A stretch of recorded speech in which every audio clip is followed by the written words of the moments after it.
So here I am, as promised. I'm going to go through the stages of making the needle books that I've shown you before.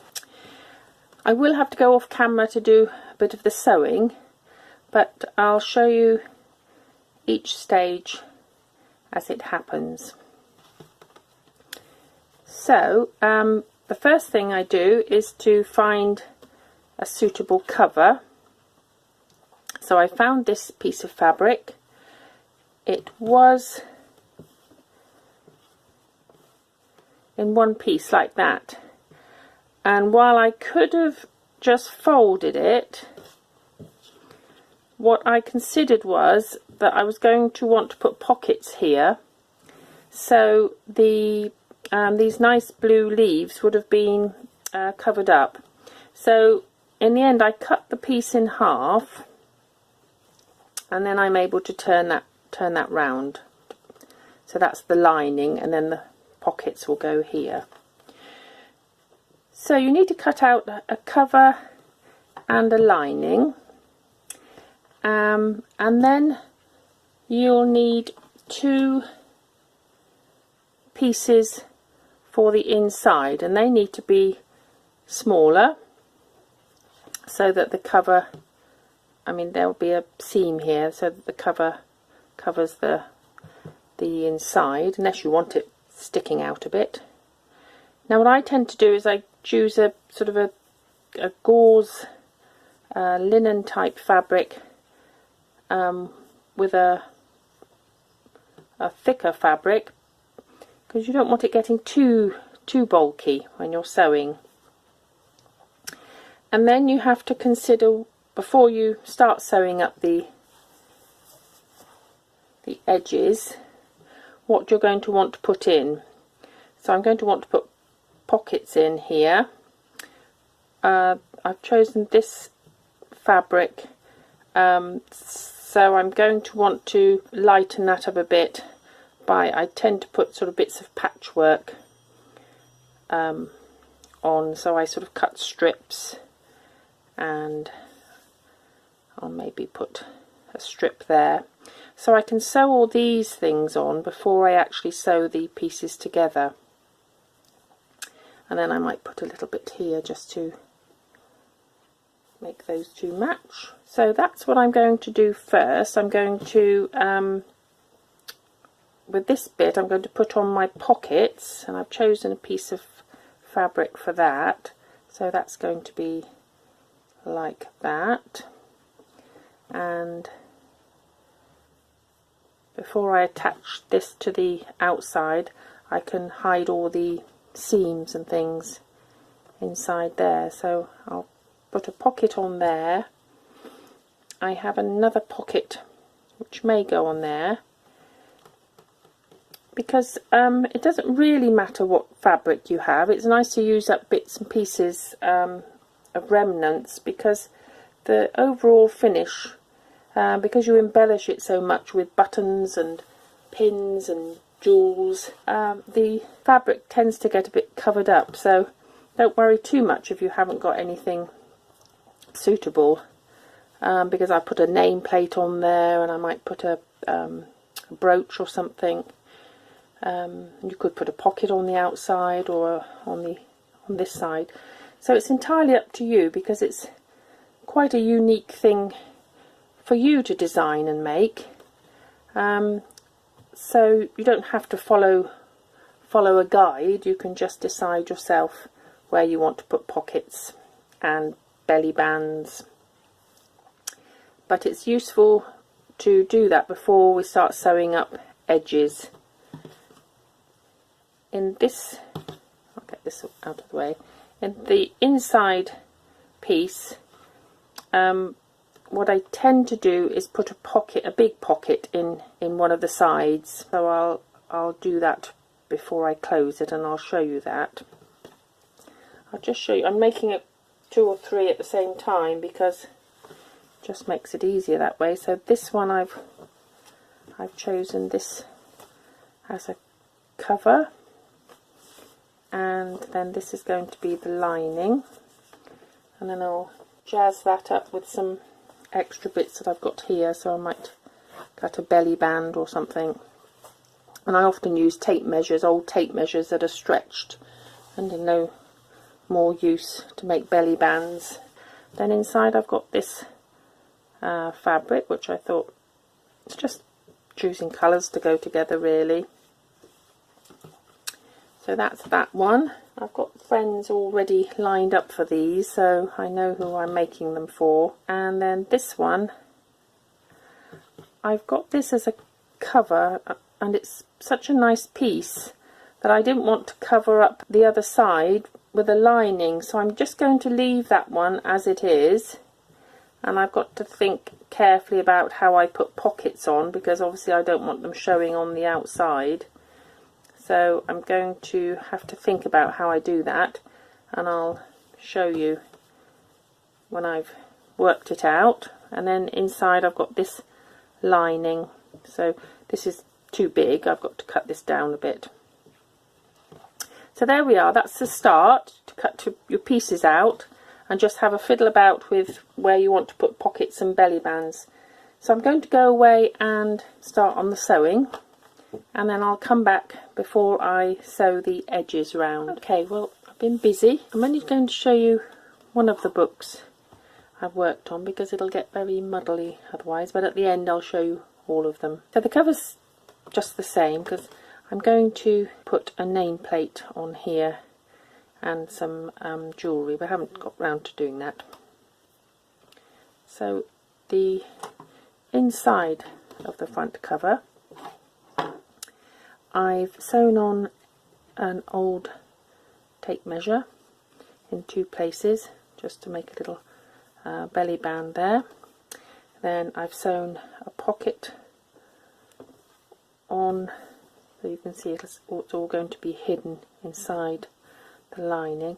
Just sewn a pocket on there and a smaller pocket there for, I usually put a thread picker in there. So that's all ready for embellishment, buttons and goodness knows what else. On the other side of the lining I've put another pocket here and a small pocket for a pencil, and then I've included in a little lace pocket by just stitching there. I've put a piece of felt there for pins or needles, so that's all going to be included in there.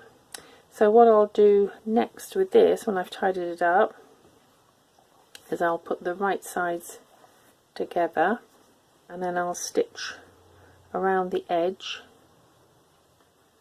I'll snip the corners off to make them neater, and then I'll turn it the right way out. So that'll be, and then I'll just leave this bottom edge so that I can work on, you know, if I want to put some extra things on, or it's easier to work if I want to put an extra button on or something. So that's the outside. The lining, the two pieces I cut out, so I decided to have the darker blue showing, and I've added some just strips of fabric that I had underneath there with a green, just to add a bit of extra colour, and I put some felt over the top and a zigzag stitch. I've made another pocket here with one of the fancy stitches from the sewing machine. Then this is the lining to that. I've added a piece of felt there with just some fabric underneath, and again a little bit of crazy quilting underneath there, and a piece of felt for needles. And then this will be sewn together, and then on this side I've made a little side pocket with some lace. So the next thing I'm going to do there, I've got this old sort of curtain lining fabric left over, and it's quite useful for pockets. So I'm going to cut a piece of this off, and then I'll turn it round that way, you might see it better. and then I'll insert it in here before I add the lining, and then I'll double that over and perhaps put a fancy stitch down there, and then we'll have a pocket in here, and the same that side. So it's quite easy to put a pocket in, and then you have quite a nice large pocket, and then the sides will be sewn in when I do the borders. So that's what I've got to do there. Just cut out a piece of this for the pocket there, and then when I've got that attached to these two sides, I'll then sew around. I might just sew around the rough edge rather than turning it inside out. These things you can decide as you go along, really. And then I'll come back and show you how we've got on, and how I start to embellish. Okay, so I'm doing 4 at a time, so it's taking a little while, but I'd rather do it that way and get them done, and I'll be able to show you at the end. I just wanted to show you this part about the pocket. So I've cut this piece of lining fabric out. It could be any type of fabric, and I've slid it between the second page and its lining, and what I'm going to do is just fold the fabric over. A couple of pins here,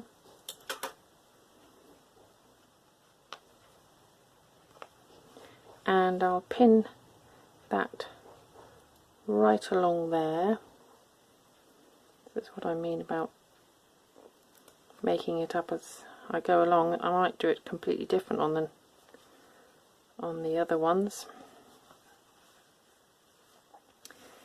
And then the same thing with this side.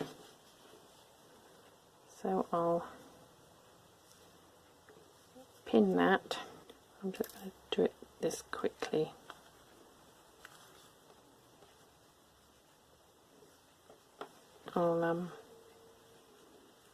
I'll make a better job off camera.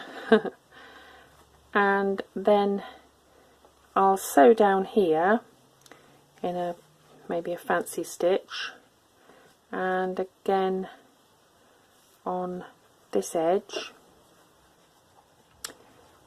and then that will make the pocket.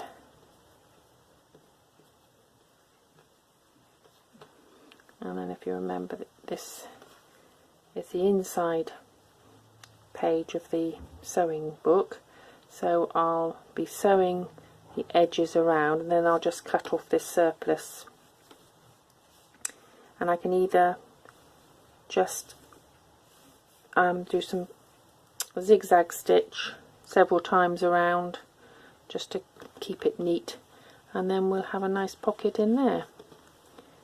So that's how I make those large pockets there.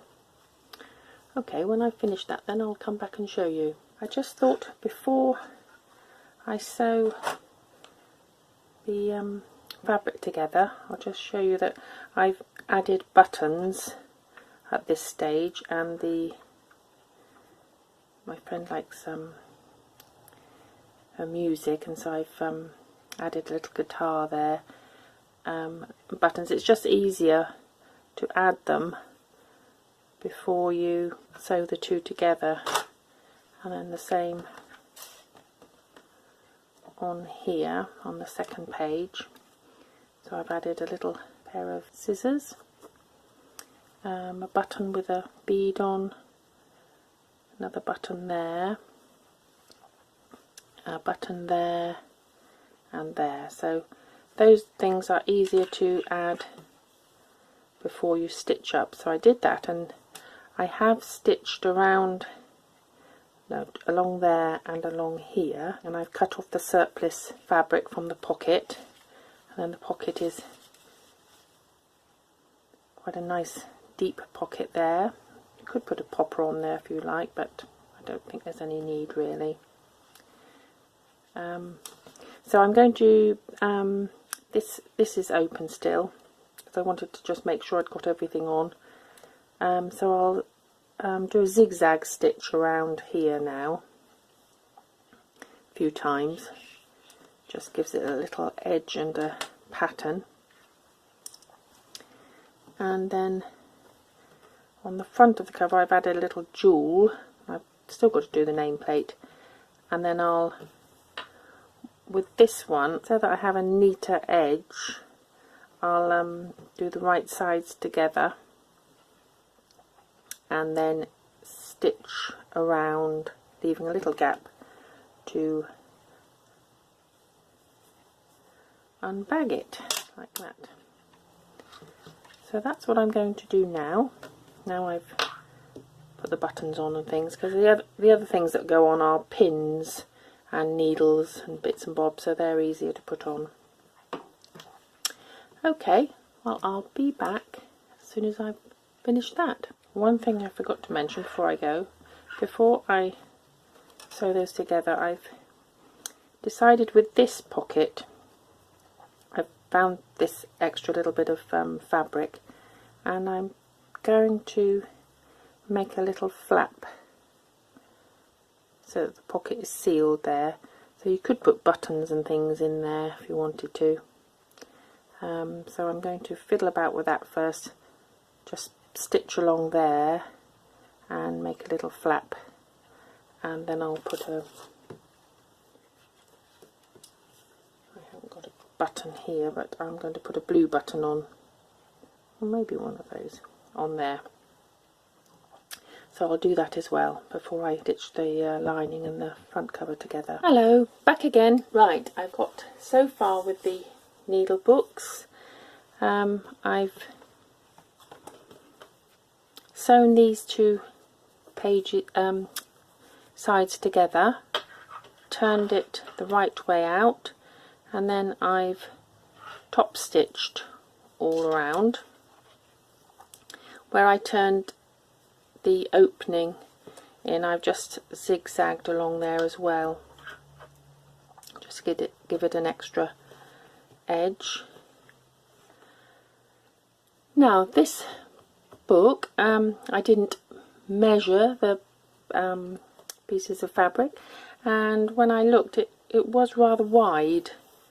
I'm rather unpick it all. I decided to make this addition, so I've stitched a line down here which brought the whole book in, made it a more sort of easily managed needle book, but it's left me with this here, this flap. Now I could have just cut it off and zigzagged and pressed it out, but I decided that it would be quite a nice addition. So I've got the other pages, and what I'm going to do is attach the page here, and then I'll have this extra flap to add some pins, some beads, embellishments, whatever, a thimble I could put there, or some ribbon, and so it won't interfere at all. I could put it this side, but I think the colours go quite nicely there, so that's what I'm going to do. And I'll hand stitch this in. I'll just put a few big stitches down the centre with some cream cotton, and it won't show on this seam at all. Then I've just got to put a closure on. I could either put a button here and have a little closure like that, or put some eyelets in, have two ribbons to tie it there. But I think what I'm going to do is have a ribbon go right the way round. That's always looked the best way for me with these needle books. And then all I've got to do is dress it with the cards and ribbons. I usually put a tape measure in, thimble, a needle, a thread picker. So I'm going to do all that, and I've got the other 5 books as well, and then I'll come back with a separate video and just show you all the books together completed, because they're almost there now. And I put some extra lace across that edge. Sometimes if you have a raw edge, it's quite nice to just add either some decorative stitching or a bit of lace.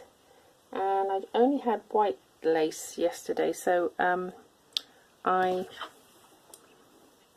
dipped all these bits into some warm water with a couple of tea bags in, and I've ended up with some nice tea stained sort of ivory vintage looking lace. So I'm quite pleased with those. And I've used the white lace here, but it would look equally as nice with the tea stained lace. I've got to press this one now. It's been in the water and on the line. So that was another little addition there. So I'll finish this video and I'll be back shortly with the next video showing you the 5 books that I've completed. I hope you've enjoyed this video, and if you have, please press the subscribe button and join me on the next crafting adventure. Thank you for watching. Bye for now.